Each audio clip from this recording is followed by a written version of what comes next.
为什么讲一个炎黄子孙现在都要被延上了？我觉得这件事情不只是台湾的危机，也是两岸的危机。你如果不认同自己是中国人，那你从小到大，你拜关公、拜妈祖，你写这个汉字，你所有的文化根源，是从哪边来的？立委翁小玲说啊，台湾之光，中国人的骄傲，引爆了绿营的怒火。翁小玲她在清大的研究室，甚至被学生去贴中国人教授，这已经有一点文化大革命大批斗的味道了。也看到王金林的爸爸出来说，我们是炎黄子孙在台湾的努力，但是好像也是止不住绿营的怒，说这个双面人啊，甚至有些绿营的人物来讲，就是有这种人，台湾才永远没有办法是国家。台湾如果是国家，他们就要有动作啊，什么都没做。这些网友是孬种嘛？我记得蔡英文以前讲过嘛，只要我当总统的一天，没有人必须为他们的认同而道歉哦。但是问题是，8年过去了，蔡英文都下台了，还是有人被逼着要为认同而道歉。Ladies and gentlemen, welcome the host.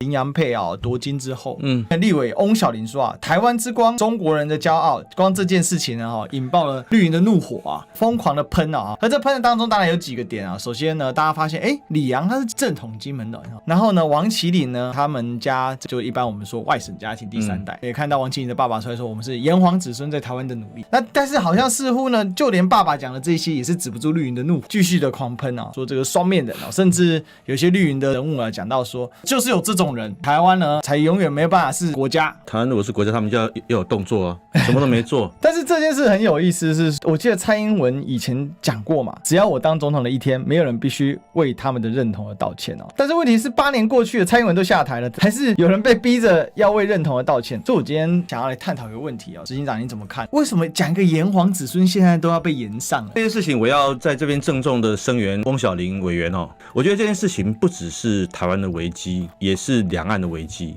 那当然国民党也是危机。怎么说呢？我们难道不是中国人吗？就是从两岸各自的法律规定到历史到文化到血缘，我们难道不是中国人吗？如果今天翁小玲说我是中国人就要被延上，那这是什么世界？最重要的一点就是说，像譬如说我是南投人，也是台湾人，也是中国人。今天如果有一天我说我是南投人，但我不是台湾人，那些台湾派的是不是会抓狂？那这个同样道理啊。如果我说我是台湾人，也是中国人，那你凭什么抓狂？你怎么可以说你是南投人而不是台湾人呢？那同样道理，为什么你说你是台湾人而不是中国人？当然，过去的这些日子以来，也有收到一些很不理性的网友啊，说既然你认同你自己是中国人，你就滚出台湾。其实，如果你不认同你自己是中国人，你才不应该留在台湾，因为台湾就是中国的一部分，南投是台湾的一部分，台湾是中国的一部分，这很难吗？所以这个是我在这边要郑重的来讲，这是一个台湾的危机。民进党从蔡英文到赖清德，他们才要把台湾跟中国切开。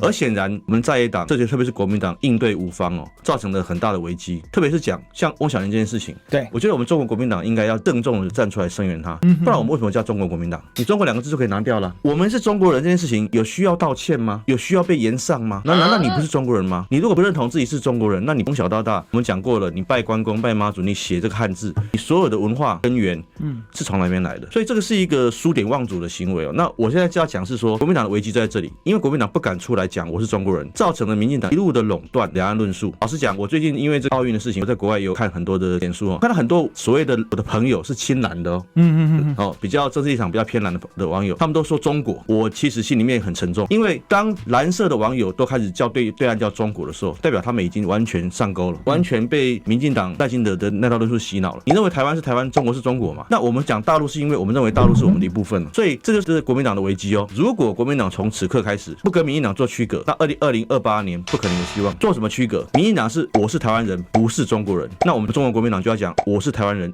也是中国人，你这样才能够跟他对抗跟区隔嘛。你如果都不讲，就像我刚刚讲的那些蓝营的朋友，慢慢的也从口称大陆变成口称中国，你就完全的掉入了民进党的陷阱。你现在2028年唯一能够赢民进党的方法，就是你从两岸论述跟他切割，跟他区隔。那你今天这些网友延上，你国民党就怕了吗？你如果怕这就不要进厨房；如果你怕，你就不要出来从政。那翁小玲是一个代表中国国民党的不分区立委，他讲出正确的话，我们就应该要声援他。就像那个欧桂芝老师，北一女的欧桂芝老师，他讲礼义廉耻也是被延上啊，可是他很坚定。我觉得就是这样。如果我们不是中国人的话，那两岸之间就没有和平的未来，就没有可能会有解决争议的一天，搞不好就只能有武力冲突。就是这个，难道是民进党要的吗？我认为这这是民进党要的，因为民进党认为只有诉诸两岸的紧张，他们才能够得到选票嘛。他们也想把美国拖下水嘛。但是这个不符合台湾利益啊。这个翁小玲这事情有延上到多夸张呢？翁小玲她在清大的研究室，甚至被学生去贴中国人教授。当然讲白了，贴他中国人教授，我是觉得当然对翁小玲是没有什么任何的伤害啦，因为他认同就是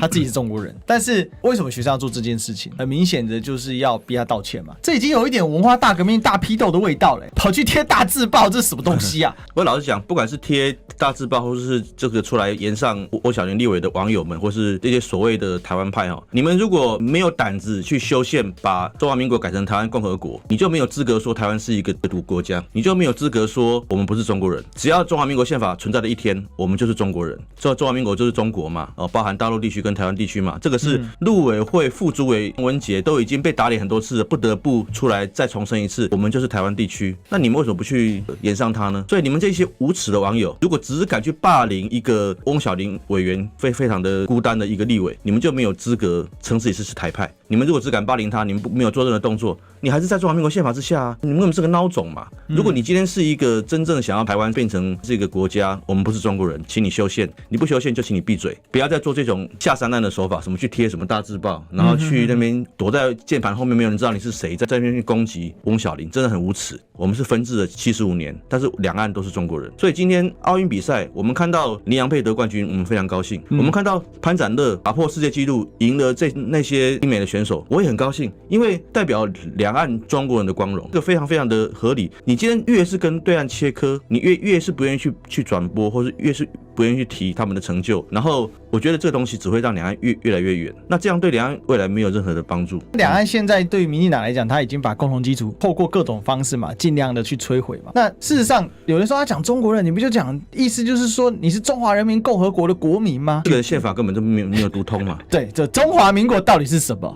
好，这我觉得这是一个考察点。那另外一个是上次马英九到北京去见习近平的时候，习近平当着说出中华民族，所以我觉得有点意思啊。中华民族，那中华民族换句话说不就是炎黄子孙嘛？所以炎黄子孙中华民族是两岸最后的底线嘛？那大家还记得吗？五月天之前在5月的时候去北京鸟巢开唱啊，一句我们中国人来北京一定要吃烤鸭的，结果呢被民进党发动啊青鸟，当时还没有青鸟这个词吧？但是大量飞过去飞过去之后呢，什么跪下去背叛台湾爱钱使好，现在动辄批斗动辄公审，他们就用过去那些手法嘛，就是用不是青鸟是绿鸟啦，只敢动员这些小朋友出来去讲一些完全错误观念的话，民进党真的很可耻所以我说这个是蔡英文最成功的地方，不是赖清德，赖清德只是承继蔡英文的遗绪而已。蔡英文很成功的让中国国民党不敢讲自己是中国国民党你就大声喊说中华民国国民党有什么难的？他们选举的时候会喊可是现在没有选举，他们就觉得说明哲保身，多一事不如少一事，所以我们可以去讲别的事情，讲民生，讲什么，然后碰到这种翁小玲讲我是中国人的时候，他们就会避开。但是我觉得你平常避开久而久之，你就也没有发言权。对啊，国民党始终主张中国人的中国就是我们中华民国，这符合9二共识一中各表，不是就这么简单吗？我们要给选民一个未来的希望跟充足的信心。我觉得其实讲到这里就很明显嘛，就中华民国台独化嘛，民进党在做的这2个操，中华民国台独化嘛，中国国民党中共化，他就想这样操作嘛。